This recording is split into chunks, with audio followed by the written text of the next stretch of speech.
یہ محبت ہی ہے جو آپ کو کھینچ لائی ہے.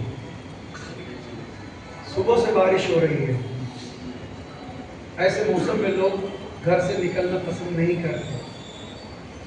ان حالات میں بھی آپ کا گھر سے نکلنا اور فرش عزا تک آنا یہ اس بات کی دلیل ہے کہ حسین کی محبت نے آپ کو کھینچ لایا. یاد رکھیے گا دنیا میں کتنے لوگ ہیں جو گزر گئے ہیں، کسی کو اس طرح سے یاد نہیں کرتے جس طرح سے ہم اہل بیت کو یاد کرتے ہیں، امام حسین کو یاد کرتے ہیں. یہ ہماری چاہت اور محبت کی پہچان ہے، دلیل ہے. لہذا ہم اپنے آپ کو مبارکباد دے سکتے ہیں اس حیثیت سے کہ یقیناً اللہ نے کچھ تو ہمارے بارے میں سوچا ہوگا، یقیناً اللہ نے کچھ تو ہمارے بارے میں سوچا ہوگا، تبھی ہمارے دل میں یہ محبت ڈال دیا اور ہم سب زیارت کی تمنا رکھتے ہیں. اگر زیارت کی تمنا ہے تو سمجھ لیجیے اللہ نے آپ کو چاہ لیا، اللہ نے آپ کو پسند کر لیا، اللہ آپ کو خیر عطا کرنا چاہتا ہے. اذا اراد اللہ بعبد خیرا یخلف فی قلبہ حب الحسین وحب زیارتہ ومن اراد اللہ بہ سوء. اور اس کا برعکس، اگر اللہ کسی کو تباہ اور برباد کرنا چاہتا ہے یا اللہ کسی کے بارے میں برا چاہتا ہے، جو آسان ترجمہ اس کا یہی ہے حدیث کا ایک لفظ میں حدیث کا سنا رہا ہوں، ومن اراد اللہ بہ السوء، اللہ کسی کا اگر برا چاہتا ہے قذف فی قلبہ بغض الحسین و بغض زیارتہ، تو اللہ اس کے دل میں پھر امام حسین کے متعلق ایک بغض اور زیارت سے متعلق نفرت پیدا کرتا ہے. یعنی وہ زیارت میں خود جاتا بھی نہیں اور روکتا بھی نہیں. یہ کون لوگ ہیں ابھی آپ دنیا میں دیکھ رہے ہیں؟ سید اعمش کہتا ہے کوفہ میں، مسجد کوفہ کے قریب میں رہتا ہے، اس کا پڑوسی ناصبی تھا، ہمیشہ اس سے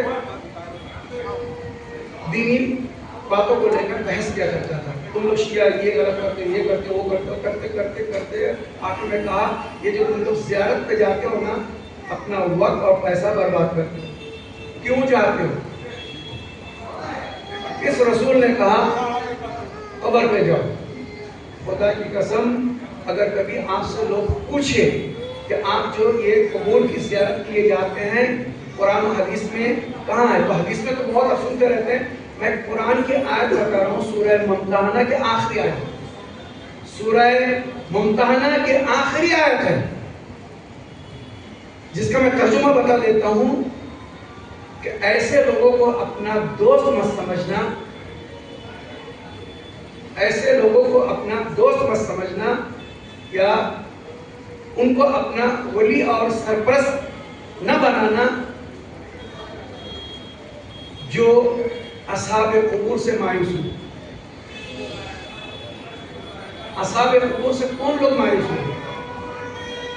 ایک تفسیر ہے، وہی لوگ قبروں پہ جانے سے منع کرتے ہیں جو اصحاب قبور سے مایوس ہوئے. لہذا قرآن نے کہا ان کو کبھی اپنا دوست مت سمجھنا، یہ تمہارے دوست نہیں ہو سکتے.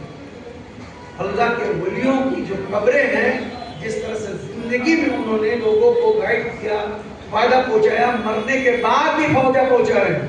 اور زندہ مثال اب کربلا دیکھ لو، آج میرے خیال سے دنیا میں کوئی قوم ایسا نہیں ہے جس کے پڑھے لکھے اور سمجھدار لوگ وہاں نہیں گئے.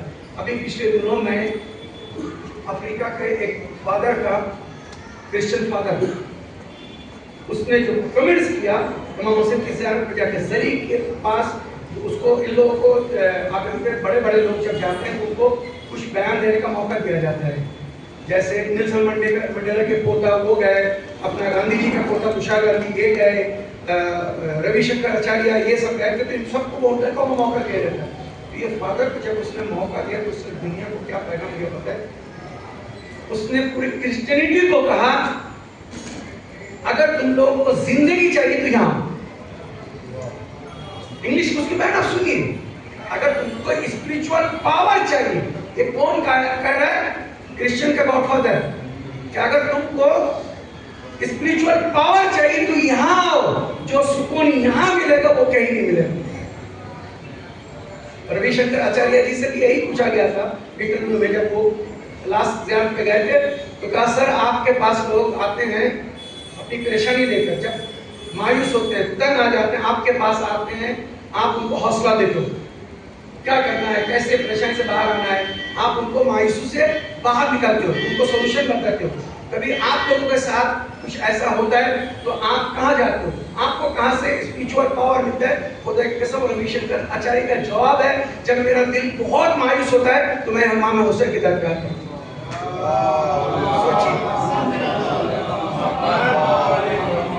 کہتے ہیں یہاں سے ہم کو جو شکتی ملتی ہے، پاور ملتی ہے، جو ہم کو یہاں ارجا ملتی ہے وہ کہیں نہیں ملتی۔ یہ امام حسین تو کہتے ہیں اللہ جب کسی سے محبت کرتا ہے تو اس کو جو امام حسین کی محبت کر دیتا ہے، اور اللہ جب کسی کا برا چاہتا ہے تو پھر وہ بغض کرنے لگتا ہے، نفرت کرنے لگتا ہے۔ تو میں جو دو واقعہ کو سنانے جا رہا ہوں اس کو یاد رکھنا، بہت کم وقت ہے اور فاسٹ سنوں گا۔ سید اعمش کہتا ہے، میرا پڑوسی ناصبی تھا اور ہمیشہ کہتا تھا تم لوگ کیوں زیارت میں جا کے پیسہ مانگ برباد کرتے ہو؟ اس نے کہا کہ سید اعمش کہتا میں اپنے پڑوسی کے بات سے بہت تنگ آ چکا تھا، جب بھی مولا کی بات کروں یہ اپنے بغض کا اظہار کرتا تھا، جب بھی آقا حسین کی بات کرو، حسن حسین کی بات کرو کہ نبی نے خود فرمایا سید شباب اہل جنت کی جنت کے جوانوں کے